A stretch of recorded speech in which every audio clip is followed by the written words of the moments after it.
নাটকের নাম প্রেম ও বেগুন ভর্তা।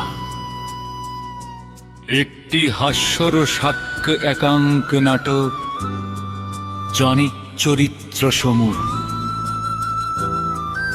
রাহুল প্রেমে হাবুডুবু খাওয়া যুবক, সব কথা অতিরঞ্জিত ভঙ্গিতে বলে, যেন প্রতিটি সংলাপে সিনেমার ক্লাইম্যাক্স।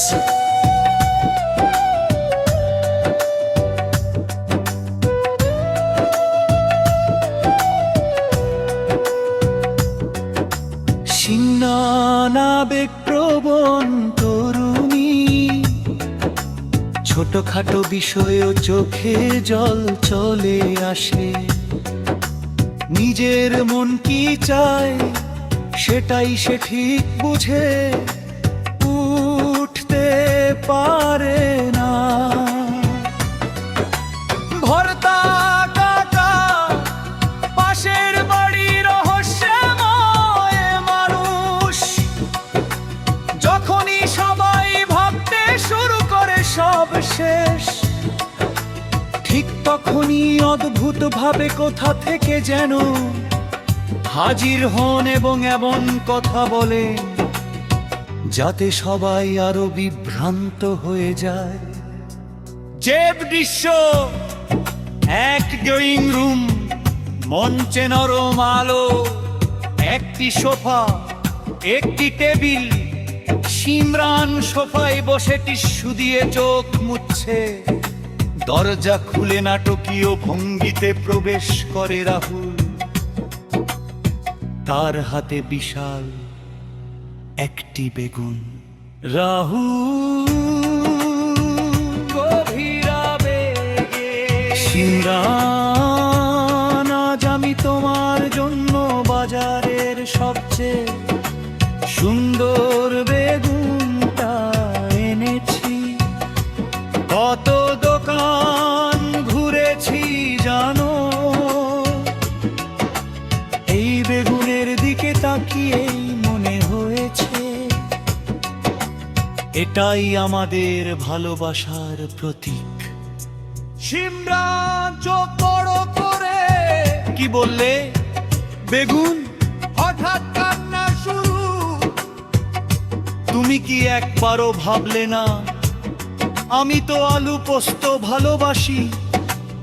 তুমি কোনোদিনই আমাকে বুঝতে পারোনি। রাহুল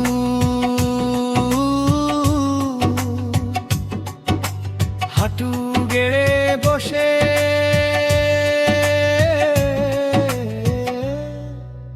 বেগুন দুহাতে তুলে ধরে, প্রেম যদি সত্যি হয় তবে একদিন বেগুন ভর্তা আলু পোস্ত হয়ে যাবা। ভালোবাসার কাছে অসম্ভব বলে কিছু নেই। আরো জোরে কান্না। না রাহুল, বিজ্ঞানও এটা মানবে না। হঠাৎ মঞ্চের আলো লাল হয়ে যায়, রহস্যময় সঙ্গীত বাজতে থাকে। ধোঁয়ার ভেতর থেকে ধীরে ধীরে প্রবেশ করেন ভর্তা কাকা। থামো, আজ পর্যন্ত তোমরা যা জেনেছো সব ভুল।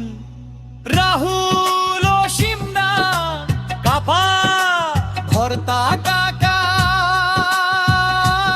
এই বেগুন কোনো সাধারণ বেগুন নয়, এটাই সে 5 বছর আগে হারিয়ে যাওয়া আলু। কি সিমরান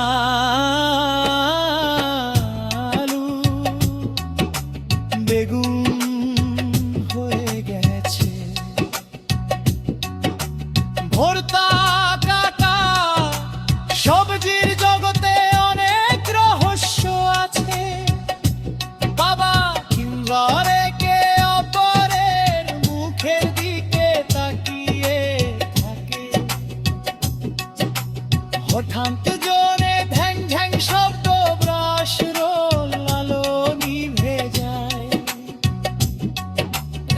সমাপ্তি।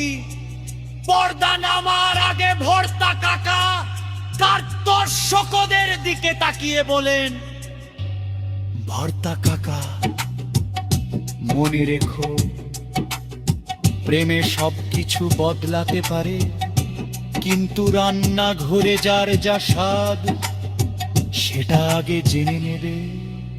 সবাই হেসে মঞ্চ ত্যাগ